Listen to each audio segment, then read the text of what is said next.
It's easy for teachers to make lessons on Nearpod. Once you've logged in, you can create a new lesson by either going to the plus button in the top right and clicking Lesson in Nearpod, or by going to create your own lesson in Nearpod.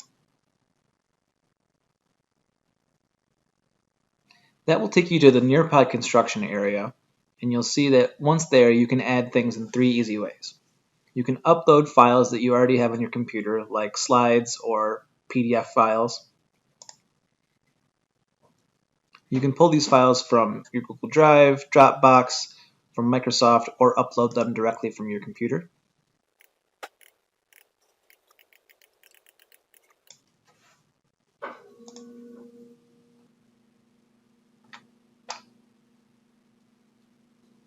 Another way to add to your Nearpod lesson is to go to Add Slide, Content, and choose from a variety of options that Nearpod provides for you.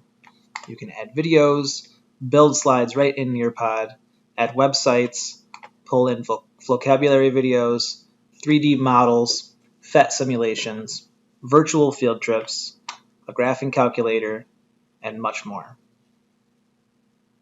The third way to add to your Nearpod lesson is to go to Nearpod Activities.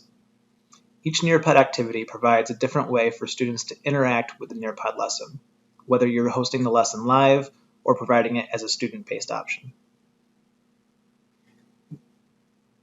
Once you feel like your Nearpod lesson is ready to go, you can save and exit, add the details that you need to add,